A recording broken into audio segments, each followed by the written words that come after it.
ya ba pasteur to muninde basa ko sa kizane pasteur de nesa ko lobaki ba ngo bazwa mbongo epa Kabila ba partager mukuna azana droit ko loba na miso ya batute ndeti ko loba makambo ya ndeko Kabila tout ça soki ndenge za basali na Nzambe alobi pe basali na Nzambe nde babomi Congo esengeli basenga pardon tango yokaki likanisi wana oyokaki maendeko de nesa alobaki le pasteur esalaki ondeni pona ngai na mona kilo ka gravité o nga na mona ka ezake kindoki na bango ebeti tangwa omoni ndoki tanga oyeba ndoki bakanga na 5h ndoki bakanga na 5h akoma koloba makambo po mone mutu malamu batoka ba deniles batoka ba mukuna baza batute o biso to considérer ko basala Nzambe lisusu parce que ba secret o ebimi na bitando ike eza koyo esalinga motema passe tant que congolais bande ko IDPS auto ko mona chaque fois bango nde bazoki na ba marche ba musu ba ke marche bakangi bango est-ce que peuple aza capable soda monta singa présent tonga 3000 maisons eza population monta singa présent tonga soti mouton soda singa salaire na ezala $400 ningo loba na propagande mais to comprenate brusquement na ndenge bogona ko sunko bokutana ba kamere bo sala makambu na ba jamal wana obi elo mona loba na mboka oyo po nini ba homme politique ba komi ko so ba militant comme ba marche pied.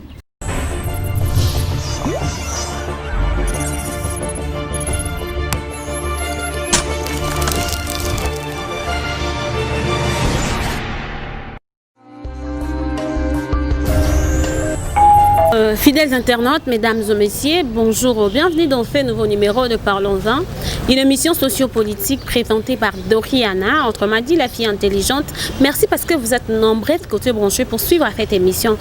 Toujours notre souci, c'est vous informer, c'est notre devoir. Donc à travers cette émission, Toko Solo là vraiment mingi, Maïmata Limboka, merci à Mira Doria la caméra, Nabenga Montréal, merci à Priscille Nzundu, merci à Herman Oumba, Oyo, merci Nabino Bank parce que vous allez toujours ce qu'on s'est branché pour suivre cette émission. Lélo, je ne suis pas seule sur ce plateau, accompagnée d'un invité, l'Issouya Congo. On a toujours Lélo, Bajen, Bazako se lever, Bazako Loba, Ponamboka, parce que Bazomona que trop c'est trop. Hein? Le pays va mal et bah point de vue na bango ezala important toko solana ya beng to bengi ngo droit de réponse na maïmaï koleka na mboka na biso par rapport ya ba pasteur hein ba pasteur rôle na bango na mboka na biso to moni comment Denis laisser à parler par rapport au pasteur Tomoni Godem Poi ba acte so ba salaki avec lui tozo solo là rôle ya ba pasteur au sein ya RDC comment tout ce que ba pasteur va détruire il a un mot à dire par rapport au pasteur. Je dis bonjour bienvenue dans Ndekoli sur Congo. Bonjour madame, bonjour. Merci beaucoup Koyamba on émission na biso plaisir eza trop ya Koyamba du sur l'émission.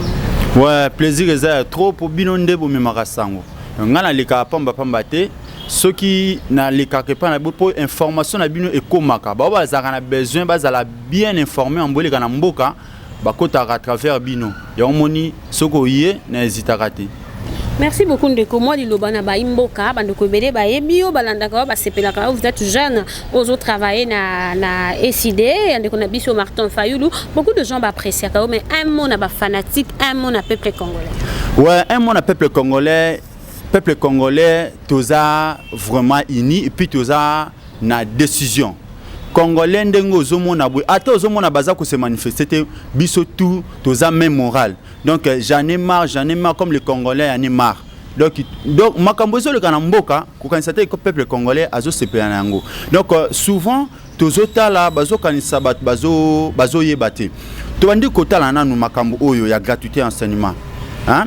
tolongo na gratuité enseignement lelo ba état d'urgence au bon baza ko prolonger ba parents ba fouter ki bana ba minerval lelo siko tozo to comme déjà presque 7e mois de Jesili et sili déjà bana bakanga classe na 7e mois siko bana oyo batangi te ba parents na ba fouter ba minerval siko ba parents wana revenu to bénéfice na bango eza nini ce que ba parents ba perdre hein ndeti na lobaki président de la République monsieur Félix Antoine Tshilombo makambu nyonso oyo ko se tomber sur yo parce que batu makambu nyonso o bato komo le la Kabila ezate Kabila mto ndeko sala ngo parce que Kabila zaki na a tête ya pays ndenge to koma kolakisa Kabila Musapi de la même manière lelo to lobby ba kolakisa kwa Musapi donc ifungola misu pona ba école ngana lobby boy ba école ba sala ba notes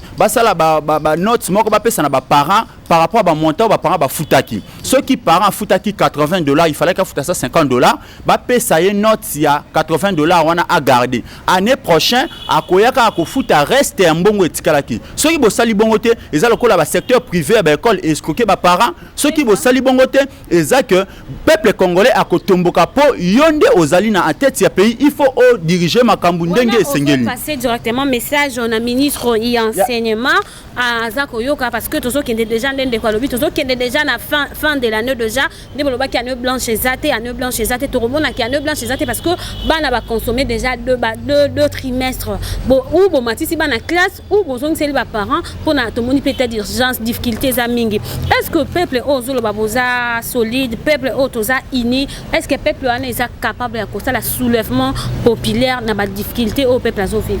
mais pour la soulèvement et sa gravité ndenge de biso to lobaka to salaka ba marche eza déjà ko se révolter mais le problème ezali que Fachi monsieur Félix Antoine Chilombo akan alanda le kola Kabila parce que na moni a comment na lire ya Kabila zalaki batoni ba sala marche boyete ati ba police na nzela lelo lobby bakola kise misapi ngana lobaka na bato est-ce que botala non Mobutu qui le savait que Mobutu akoko kima mboko yo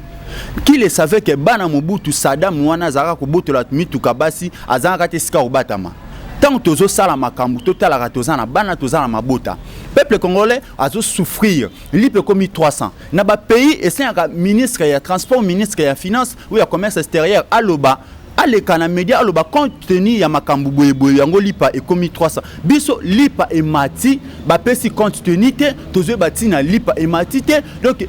c'est le seul pays au monde qui lipe 300 francs. C'est le seul pays au monde on a tout dit est-ce que le peuple est capable de se défendre à Kotambola parce que si le ministre ne se prononce pas parce que balobaraté m'a mati balobaraté mais makambozo za la kamabe mais peuple ne réagit pas peuple comme de la raison qui n'a 20 000 peuple ne réagit pas et aux alakate que nanzela ya itando lobby est-ce que peuple na yo ya lelo peuple congolais il est capable de se soulever quand makambozo marché te toka bande kwa de pes auto comme on a chaque fois on est bazo qui na ba marche ba musu ba ke marche ba kangi ba est-ce que peuple est capable nde tozolo baboye tozaki na ba moment ya confinement toza bato to tangi ba kelasi to boyi to sala boy ba ke to buki mibeko pour retomber vers nous toza ba leader des opinions na simana ngai naza na ba jeune oyo balanda ka idole nanga donc na kokite na zala mutu moko ya liboso ya komemba na BRR lokola balobaki confinement toto saki to sali confinement lelo oyo confinement ezoke na kosila Maman, babaki si 15 jours. Omoni jour na date bako sarangoti. Boko baki ekokoka kaka. Menga na oyebisa chef de l'état. Kokanisate opposition toza contre yo. Biso toza contre yo te. Biso na yo toza ki na opposition na rassemblement. Opposition ezalaka batu oyo bazali kolakisa mokonza mboka ligne oyo esengeli alanda. Toza contre yo te tozo lobela onde po emema na ba erreur te lelo tozo loba kimbuta wana tala kimbuta nyongo atiki na hôtel de ville 60 millions à défendre Robank lelo bat ba loba Kabila c'est parce que entourage ya Kabila et cheki Kabila na erreur bon bande ko ebise kaka ozali Chekevara China Rambo mutako salo boete tala lelo eska Kabila a se retrouver bato baza pembe na wana bazo chichoter lito inayo basoti mouton banini mokonzi ezalaki nanu urgente pour na koloba soda nini o alobaki toza a besoin de 1000 maisons sur 3000 maisons eza soda monte 503000 maisons soda sengaka état d'urgence ezate o ba yeli biso bandaku et tout ça maman ngai pona 100 jours d'urgence eza soda monte 50 présent tonga 3000 maisons eza la population monte 50 présent tonga soti mouton soda c'est un salaire na ezala $400 ningo loba na propagande mais to comprenez te brusquement na ndenge bokona ko sunko bokutana ba kamere bo sala makambu na ba jamal wana obi elo mona loba na mboka oyo po nini ba homme politique ba komi ko so ba militant comme ba marche pied tant que ça la lutte ensemble na kata parti bozo se soutenir tozo sala ba marche tozo bunda ton pouvoir ezwamaka mais bazwaka ba jeune wana ba sundoli bango ba misi ba figure mususu tozo exemple ya PPRD jeune nini oyo ya PPRD ko kolobaka je suis fier d'être jeune à PPRD bon décorant ça wana obache na seni abanda depuis 2005 ça jeune papa wana ezali fouille ya FCC vous savez Fachi azokanisa FCC elali pona ngana bake IDPS au cash de lali FCC a osala parce que ba carte sur FCC azo beta ezo simba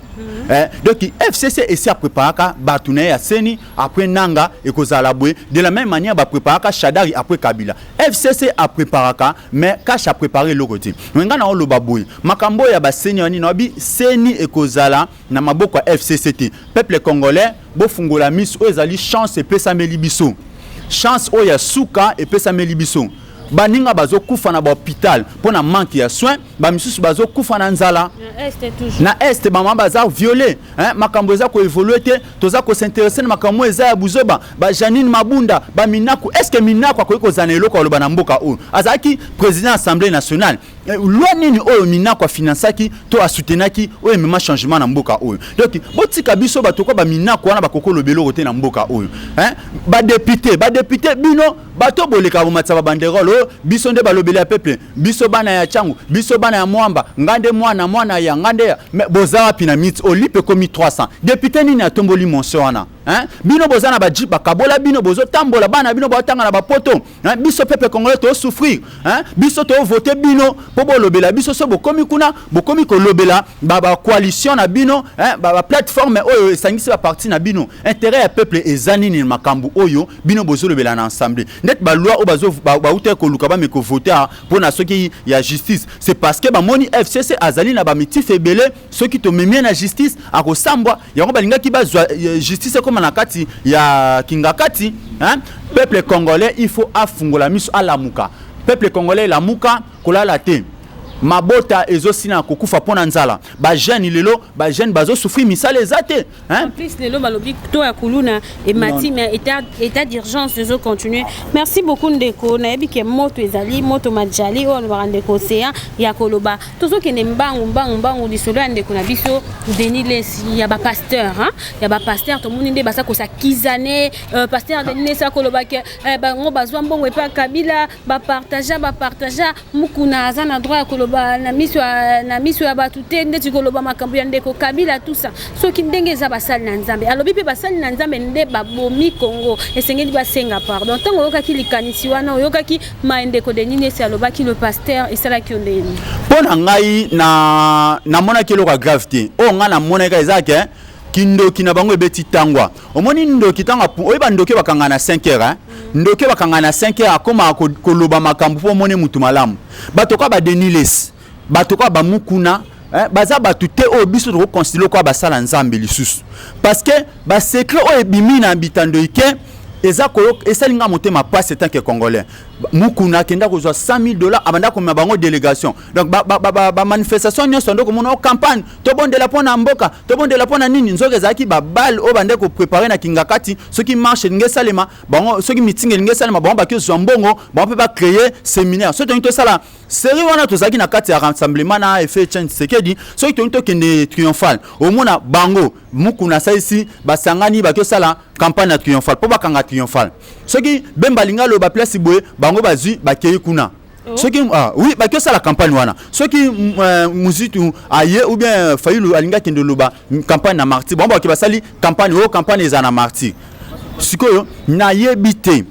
lelo ba secret bimi ezake kindoki na bango ebeti tangwa balobaka 99 jours ya moyibi jour moko ezaka ya kololo pango nde biso ba congolais ba kolomboka nyonso ba yibaki durant 18 ans elongo na Kabila yango bakomi ko sanza mais pona ngana ko regretter komona mutu lokola Denis Lesi asala buzo baboy yekuti na mona gravité parce que déjà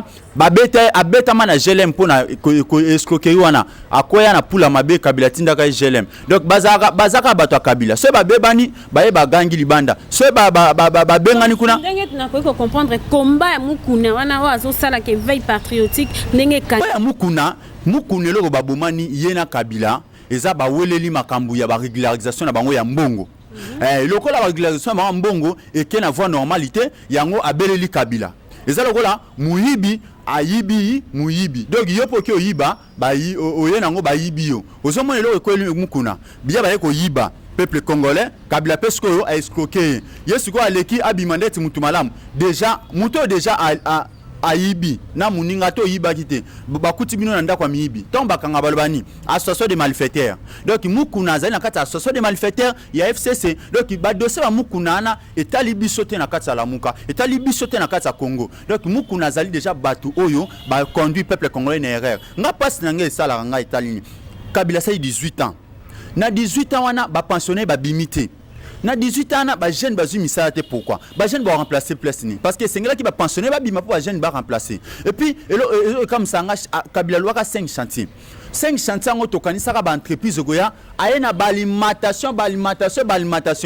balimatation na eko kozoni mbongo na mboka soki ba entreprise ba usine yaki yango nde kotsa mbongo na mboka mais balimatation bozo zwa mbongo na mboka bokendo sumba biloko libanda bokotela ba pays wana boke sumba biloko mbongo Kabila sala eloko te na mboka pona nga Kabila sala eloko te na mboka to na loba Kabila sala eloko te na mboka po ba épreuve ezali ba épreuve ezali po totala jeunesse alelo eza banir tala na tambo na Kishasa ba bar ba église ba école tala biloko ba eli ba jeune garçon ba distraction eli ba tout ba gère ba loterie au moins est-ce que ba jeune ba telemi ba zo beta ba loterie ba zo lekisa ba jeune air ba jeune ba zo ter réflexion te ba zo ba film Nigeria ba chichi na ba télé pour ba jeune ba se concentrer ba film wana ba âge zo leka supposons que muto comme dia na 40 ans azakara na musala te po azo musala na âge nini azo passion na âge nini tande FCC et bomi jeunesse ya Congo bande konanga ezate ki fanatisme ezana to tana likambo Congo na mesa to tana likambo Congo ba jeune ya lelo baza suna valeur te au moins na famille moko baza 50 personnes na kata ni lupango bazo bunda ba wela ba porte ba locataire c'est parce que misala ezate ba sala kate eska ko kende zate bazo bota kaka wana nyonso fui ya Kabila nyonso na mitwa Kabila soki Kabila azaki na habitude ya kobimisa ba pensionné loi ya CNSS wana INSS ezoloba mutu nyonso akokisi 65 ans na service il faut azwa pension. Mais qu'il y a une entreprise au Mona battu à 80 ans. Non pensionné. Batatana bakolonga ba okende ni azumbo on est à pension te to zana nbat azumbo on est à pension te arobima ndenge nini akokendo ko futa ndaku ndenge nini ba misusu ezana ba futela ka bandako ezana ba misusu ngape na yebi bazwa déjà mbonga passion na bango yo niye ke na Congo mutmota zambonga passion depuis Kabila sali 18 ans ngana ko yebiso bato Kabila pesi ba pension eza ba pensionné prématuré ceux qui amoni oza misoga soit akanelio oza olandela makamne mingi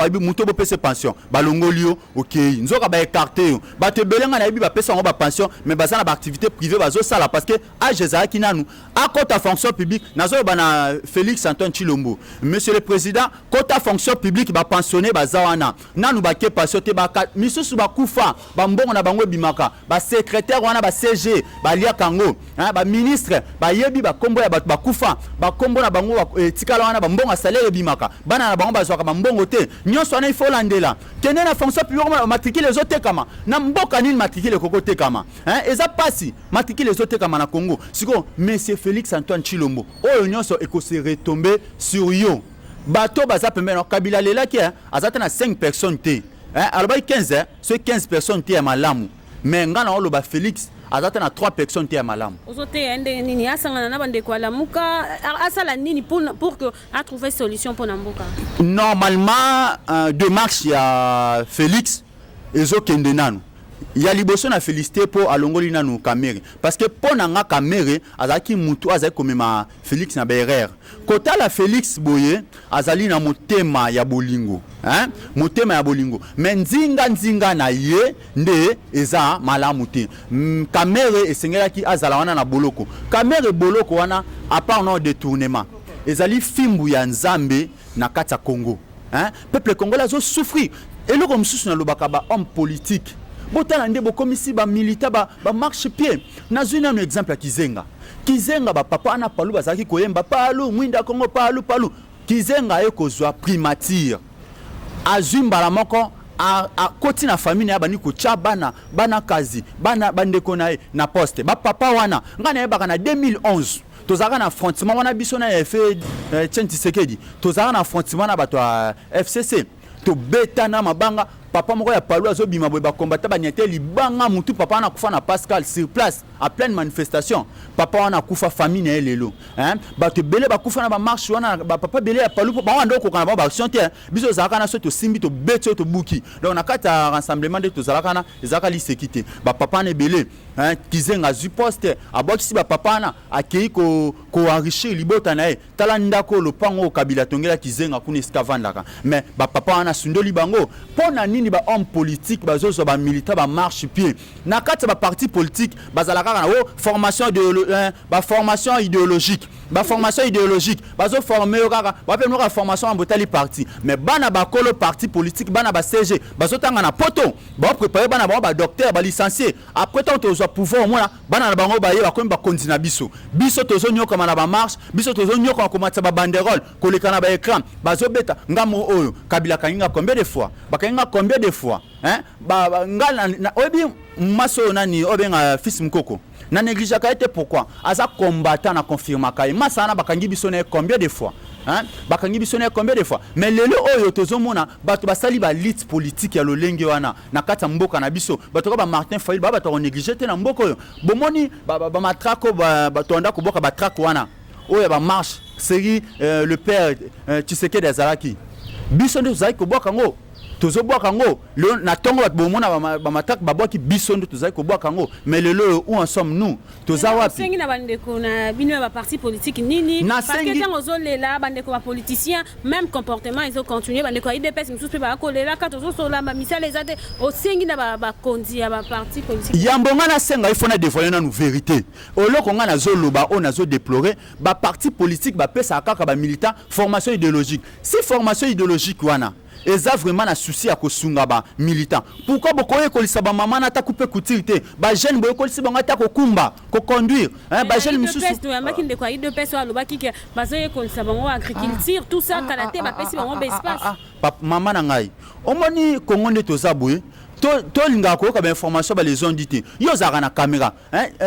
TV eza radio te so mutebi so ba pesa ba espace amema yo filmango amema yo filmango ngana zolo ba makambo yo ndo yebike nous sommes dans la pauvreté na kata mboka la kisangai yo oza muto bani masola politique lelote to mona na ba événement na ba marche ndenge na ndenge caméra na yo zalaka wana na yebi utakala la kisanga image ya bato oyo banda ko mona na ba lit wana lelo aza ministre quelque part bato nyoso baza ba ministère wana biso to yebi bango te nga na yebi bango te ngai na zolo bana yebi bango te oya yebi ngai to nga na yebi to sana ata marche moko ata marche le 19 décembre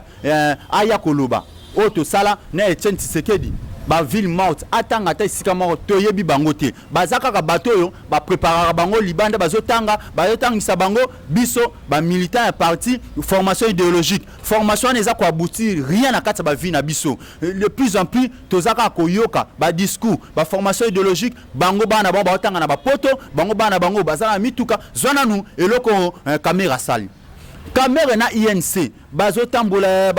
ba démarche caméra ko zo poste wana dirkab tala Mazaro mutaliboso o à s'enrichir Mazaro qui est Mazaro il est qui à l'INC Mazaro azana na kata INC ngana bi batu bena INC wana ils sont pauvres jusqu'en ce jour amida azana na kata INC amida zo kendo ko gérer ba mbongo o ezami na nzela ya coalition na kata politique à travers l'INC Mazaro il est qui Jamal wana il est qui Sorayan Piane il est qui tala makambo sala INC ça parti que coexister le soutien INC fait panzana parce que ba déception o eleki makasi et le caméra sali et so comme sanga batumsu INC kozana sima caméra je crois d'ici jeudi bande kwa INC barobimana qui vous pona kosenga libération ya ndeko caméra wana bazolekisa air parce que baibelo ko bazosala te mutu lokola caméra aza muto batoko sa marche pona ete caméra toko sa marche pona ye car ba 47 millions soni a s'associer na ba Jamal na IBTP bana ba otanga construction ceux qui bozu ba ingénieur IBTP wana boke na ba usine ciment bozu ciment ba ingénieur ba tonga ba soti muto te tonga banda ko wana te bozo voir misa ba étranger lokwa ba Jamal banane otangela caméra il est qui na mboka o caméra zo PZT caméra zo PZT na mboka o wana eza fimbo nzambe ya liboso na nuzana nu tala na eloko asala aza abila kelmabe mwasi na yo ba nyoka mina ye tango azu esika azu honneur abomi image ya mwasi wana akio relever muto okola Amida c'est un chel ngai na considérer caméra comme un tout là caméra c'est tout là Pondette si mutolo nga boliso Congo jamais na kozwa moi ce ba bimi na ye te ba ko toucher personnalité mutute ko lobera par rapport ya conduite na ye nazali en politique naza kwa j'assume mes propos caméra ayebi onga naza koloba na kati INC ba yebi onga naza koloba bana INC bazole exabino air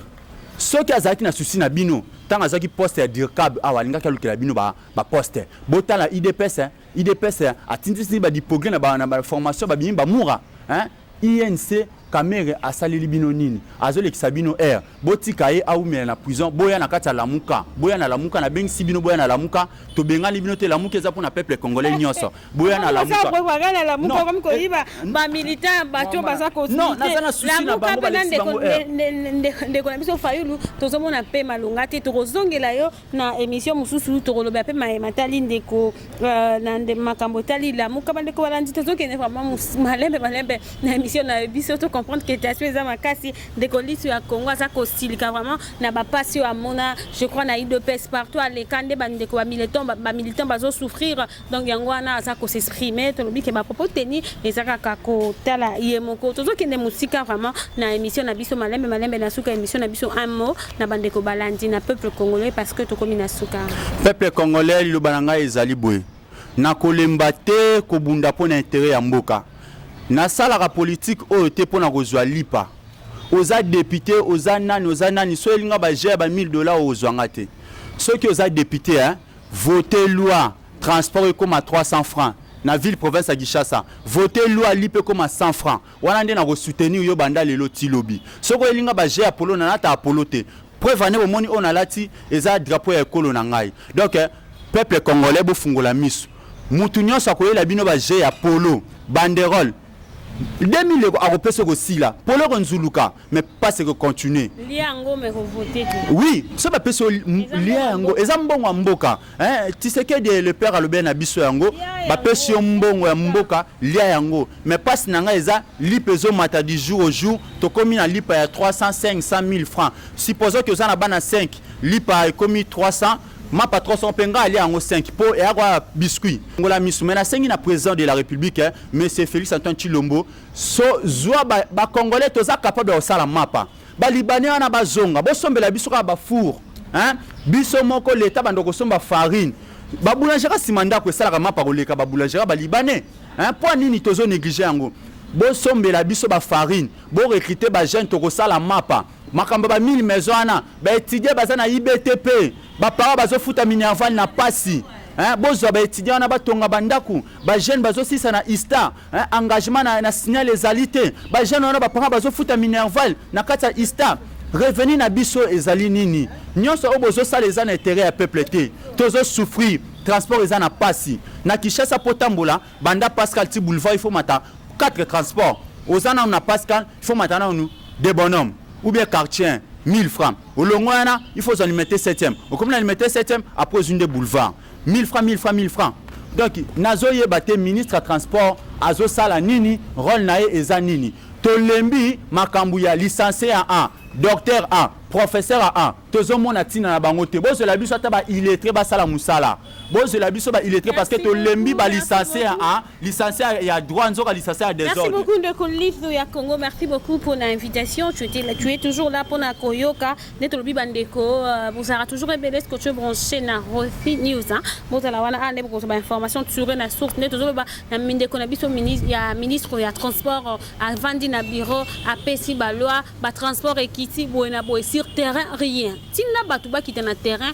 pour comprendre que rien n'y va transport ezara passe tout de penser trop na transport ministre kotika na kitité qui est na terrain encore za monene ko qui est na terrain tinna batuba qui est na terrain pour na biso tozo souffrir bon peuple azo continuer pour souffrir to comme na suka moi ba mbote rapidement pour na to clôturer mission na biso na pesi mbote na ngai na secrétaire général adjoint ya SID Faustin Kwakwa na pesi mbote na président Martin Fayulu Madidi na président Lisanga Nganga Adolphe Muzitu, Jean-Pierre Bemba Gombo, napesi Moïse Katumbi Mbote, et puis napesi Lexis Legal, napesi Maman Chantal ya Eside député, et puis napesi Lisusu Maman Siala ya Eside Mbote, napesi Gilles Mouzir la bière de l'X, la noblesse, napesi Babi Mouzir, et puis napesi Enoch Monga Mokeke Wande Mozalisi, et puis napesi Papa Nangai Mbote, nabeka les cerveaux de la logistique, et puis Maman Moseka Florence, napesi Mbote na peuple congolais nyonso, Olivier Chimbalanga na Paris, Jacques Chimbalanga, Tega Chimbalanga na Paris,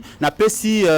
Riben na Gabon Mbote, napesi bana nyonso ya Belgique, bana nyonso ya Afrique du Sud, bana nyonso ya Luanda, nabi nazoya naoki bana poto bozole ya liso ya Congo, ngayo nazali na besoin ya passeport, na besoin ya visa, ngana waya vona na poto te na oyande na sala meeting, na besoin sa meeting na Belgique, na luka ba soutien na bino, fona sa meeting populaire na Belgique, na loba ba vérité o nazana ngo makamba o lobeza, donc ndeba o loba makambo ezali bo soutenir biso tozali. Merci beaucoup Ndeko. Pona kozwa ngai soki numéro de téléphone obeti plus 243 993 80 42. Sur Facebook beta bomoko lamuka @yo.fr beta bomoko lamuka hein. So betika bomoko lamuka o mona ngai tokosolo la ba rendez-vous na koya o eza mboka na ngai. Nga naza boketu te. Nga na lobaka naza na kati ya Congo. Donc naza na droite ya kokima Congo pona Kabila to pona FCC. Boketu premier merci pour la lit na yo mais quand on peut arranger ma cambo vraiment tozo mona. Merci beaucoup Ndeko Lifu ya Congo. Ravi ko attaquer Mokoto. Vous êtes nombreux quand on se pour suivre cette émission to commis vraiment Nasuka. Merci Angi Herbaka, petit frère propre. Merci Nabino parce que vous avez belé papa Hermanumba, Junanchek, Eliane Baboka. Merci Amira Kinji derrière la caméra. To commis vraiment Nasuka. Quant à moi, je vous dis au revoir. Mais avant na pesa bino au revoir pour comprendre ka bande ko lamuka baganga rakaka muno commission mangala raboye ko ganga bande ko bana besoin to mona misala bande ko eside wana bande ko lamuka bande ko balandi to comme Nasuka. Au revoir et à la prochaine. Bye. Merci.